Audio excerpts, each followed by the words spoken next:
আসসালামু আলাইকুম ও রহমতুল্লাহি ওবরাকাতু। প্রিয় ভাই ও বোনেরা, আজকে আমরা আলোচনা করব গায়রুল্লাহর এর নামে অর্থাৎ আল্লাহ ছাড়া অন্য কোনো কিছুর নামে কসম খাওয়া বা শপথ করা জায়েজ কিনা যায় কিনা, এটা করলে কি হয়।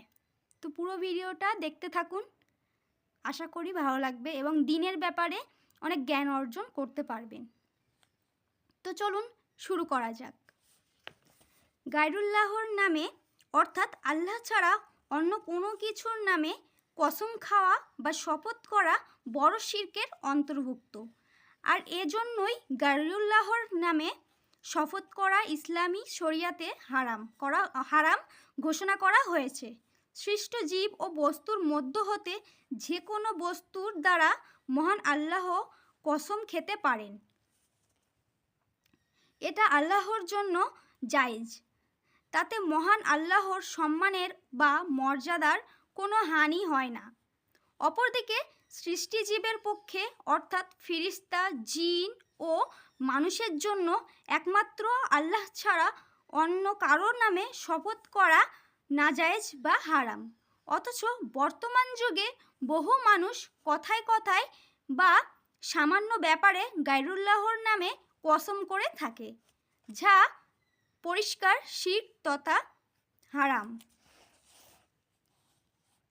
1 নম্বর হচ্ছে, মানুষ সাধারণত নিজের কথা, দাবি বা মতামতকে মানুষের সামনে অভ্রান্ত ও অকাট্য প্রমাণ করার জন্য বলিষ্ঠ কণ্ঠে কারো নামে কসম করে থাকে।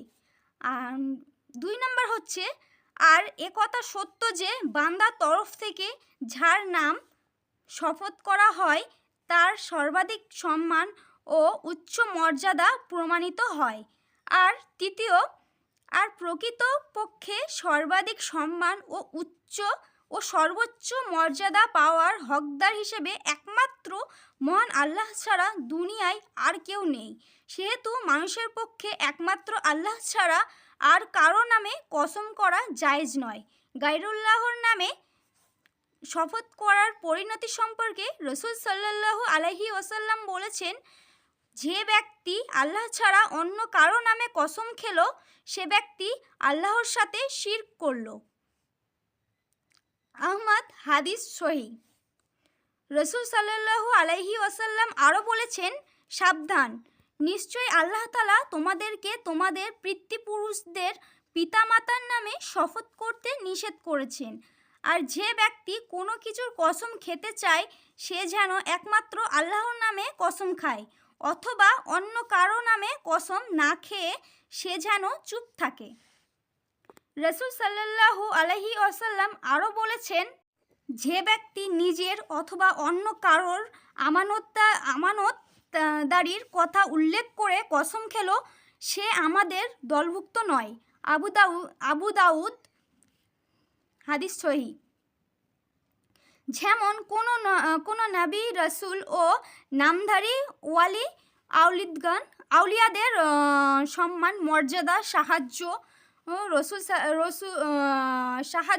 সহযোগিতা, বরকত ও কল্যাণের দ্বারা কসম খাওয়া, এমনিভাবে বাপ মা, দাদা দাদি, নানা নানি ও ছেলে মেয়েদের নামে কসম করা বা তাদের মাথায় হাত রেখে কসম করা ইত্যাদি সবই শিরক তথা হারাম। যদি কোনো মানুষ অভ্যাসগত বা ইচ্ছাকৃতভাবে উল্লেখিত বিষয়গুলির নামে কসম করে ফেলে তাহলে তার এই হারাম কসমের কাফারা বা জরিমানা হলো সে তখনই লা ইলাহা ইল্লাল্লাহু অর্থ হচ্ছে একমাত্র আল্লাহ ছাড়া সত্যিকারের কোনো উপাস্য নেই এই কলিমা পড়ে নেবে। কেননা রাসূল সাল্লাল্লাহু আলাইহি ওয়াসাল্লাম বলেছেন, যে ব্যক্তি কসম করার সময় আল্লাত ও আল মানাত অর্থাৎ আল্লাহকে বাদ দিয়ে অন্য কারো নামে কসম করলো তাহলে এই হারাম কসমের কাফারা স্বরূপ সে যেন লা ইলাহা ইল্লাল্লাহ এই কলেমা পড়ে নেয়। এমনইভাবে আরও কিছু শিরকি কথা আছে যা ছোট শিরকের অন্তর্ভুক্ত, যা কিছু মানুষেরা প্রায়ই বলে থাকে। যেমন আমি আল্লাহর নিকট এবং তোমার নিকট আশ্রয় প্রার্থনা করি। 2 নম্বর হচ্ছে আমার আর কেউ নেই, আমি একমাত্র আল্লাহর উপর আর তোমার উপর ভরসা করি। মানে সে আল্লাহকে বলছে আমি আল্লাহর উপর ভরসা করি এবং অন্য আরেকজন মানুষকে বলছে যে আমি তোমার উপরেও ভরসা করি। এটা একমাত্র। আর 3 নম্বর হচ্ছে এটা একমাত্র আল্লাহ আর তোমার পক্ষ থেকেই হয়েছে। মানে সে আল্লাহকে বলছে আল্লাহ, এটা শুধুমাত্র বলতে হবে যে আল্লাহর পক্ষ থেকেই হয়েছে, কিন্তু সে আবার বলছে আল্লাহ এবং তোমার পক্ষ থেকে হয়েছে। এটা মানুষের পক্ষ থেকে তো কোনো কিছু সম্ভব নয়, সব কিছু সম্ভব হচ্ছে আল্লাহর পক্ষ থেকে। 4 নম্বর হচ্ছে আল্লাহ আর তুমি ছাড়া আমাকে দেখার আর কেউ নেই। এটা হচ্ছে শিরকের অন্তর্ভুক্ত। আসমানে আমার জন্য একমাত্র আল্লাহ আছে আর জমিনে একমাত্র তুমি আছো, এটাও শিরকের অন্তর্ভুক্ত। 6 নম্বর হচ্ছে আজকে যদি আল্লাহ এবং তুমি না থাকতে তাহলে আমার সবই ধ্বংস হয়ে যেত, এটাও শিরকের অন্তর্ভুক্ত। প্রকাশ থাকে যে উল্লেখিত বাক্যগুলিতে আল্লাহর সাথে অন্যকে অংশে স্থাপন করা হয়েছে, সেহেতু ওই সমস্ত কথাগুলি শিরক তথা হারাম। ওই সমস্ত বাক্যগুলিতে এবং শব্দের স্থানে অতঃপর শব্দ ব্যবহার করে বলা জায়েজ আছে, তাহলে তাতে আর শিরকের ভয় থাকবে না। যেমন এভাবে বলা যাবে, 1 নম্বর হচ্ছে আমি আল্লাহর নিকট অতঃপর আপনার নিকট সাহায্য প্রার্থনা করি। 2 নম্বর হচ্ছে আমি আল্লাহর উপর অতঃপর আপনার উপর ভরসা করি ইত্যাদি। এছাড়া যে কোনো সময় রাত দিন কাল বা যুগকে গালি দেওয়া, দুর্নাম করা এবং অশুভ মনে করা সবই নিষিদ্ধ তথা হারাম। কারণ সময় দিন রাত যুগ কালকে গালি দেওয়া, দুর্নাম করা এবং অশুভ মনে করা মানেই মহান আল্লাহকে গালি দেওয়া, দুর্নাম করা ও অশুভ মনে করা হলো।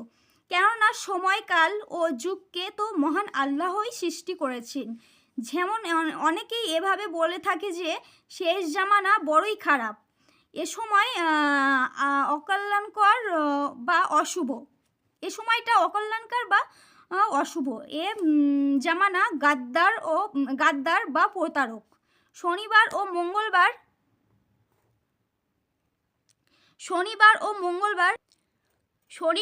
মঙ্গলবার অশুভ দিন, কাজেই এ দুদিনে কাউকে বিবাহ দেওয়া যাবে না আর কাউকে বিবাহ করাও যাবে না। এমনইভাবে এ দুদিনে বাঁশঝাড় থেকে বাঁশ কাটা যাবে না। এমনইভাবে শনিবার রবিবার ও শুক্রবারের দিনগত রাত্রিগুলি অশুভ, অতএব এ সমস্ত রাত্রে স্ত্রীর সাথে মেলামেশা করা যাবে না। কেননা এ সমস্ত রাত্রে স্ত্রীর সাথে মেলামেশা করার ফলে যে সন্তান আসবে তা কুসন্তান হবে, নাউজুবিল্লাহ। এমনইভাবে অনেকেই পথে চলার সময় যদি ব্যাঙ লাফ দিয়ে বাম দিকে চলে যায় তবে তাকে অশুভ মনে করা। আর যদি কেউ বাড়ি হতে বের হওয়ার পরে অথবা রাস্তায় চলার সময় কাউকে খালি কলস নিয়ে ফিরে আসতে দেখে তাহলে তাকে অশুভ মনে করা। আর অনেকেই এমনভাবে বলে থাকে যে আজকে যদি বাড়িতে কুকুরটা না থাকতো তাহলে চোরে সবই চুরি করে নিয়ে যেত, কুকুরটা চুরির হাত থেকে বাঁচিয়ে দিয়েছে। আর অনেকেই এভাবেও বলে থাকে যে গত রাত্রে হঠাৎ করে রাত 3টের সময় ছেলেটাকে কঠিনভাবে ডায়রিয়া আক্রমণ করে, ওই সময় যদি অমুক ডাক্তারকে না পাওয়া যেত তাহলে ছেলেটাকে আর বাঁচানো যেত না। উল্লেখিত বিষয়গুলি অর্থাৎ সময় দিন রাত যুগ ও কালকে বিভিন্নভাবে গালি দেওয়া, দুর্নাম করা ও অশুভ মনে করা, এমনইভাবে ব্যাঙ ও খালি কলসকে অশুভ মনে করা এবং কুকুর ও ডাক্তারকে বিপদ মুক্তির ওসিলা মনে করা, এসবই ছোট শিরকের অন্তর্ভুক্ত তথা হারাম। অতএব এ সমস্ত কথা, ধারণা ও বিশ্বাস থেকে মুক্ত হয়ে সর্বক্ষেত্রে ও সর্ববিষয়ে আল্লাহ তাআলা আমাদেরকে একমাত্র তারই উপর ভরসা করার পূর্ণ তাওফিক দান করুন, আমিন। মোট কথা, প্রতিটি মুহূর্তে তথা সুখে দুঃখে বিপদে আপদে এমনইভাবে চলাফেরা উঠা বসা তথা সর্বাবস্থায় একজন মুসলমানের মুখ থেকে আল্লাহর উপর পূর্ণ ভরসা সম্মিলিত এবং সকল প্রকার শিরক বর্জিত পূর্ণ তাওহীদের কথায় প্রকাশ পাওয়া বাঞ্ছনীয়। যেমন অনেকক্ষণ বসে থাকার পরে উঠে দাঁড়ানোর সময় আল্লাহু আকবার বলা যেতে পারে, কিন্তু অধিকাংশই উঠে দাঁড়ানোর সময় ও মাগো, ও বাবারে, ইয়া আলী, ইয়া খাজা, ইয়া বাবা এভাবে বলে থাকে। কিন্তু এভাবে বলা মোটেই ঠিক নয়। এমনইভাবে পথে চলতে চলতে পায়ে হোঁচট খেয়ে এবং ভাত খাওয়ার সময় বিষম লাগলে ইন্না লিল্লাহ বা আল্লাহু আকবার বলা যেতে পারে। এছাড়া অন্য কারোর নাম স্মরণ করা ছোট শিরকের অন্তর্ভুক্ত। তো প্রিয় দর্শক মণ্ডলী, ভাই ও বোনেরা, আমরা আজকে জানলাম শিরকে কোনগুলো হচ্ছে বড় শিরক এবং কোনগুলো ছোট শিরক, এবং আল্লাহর নাম ছাড়া আর অন্য কারো নামে কসম খাওয়া যাবে না, অন্য কোনো জিনিসের নামেও কসম খাওয়া যাবে না। তো ভিডিওটা এই পর্যন্তই।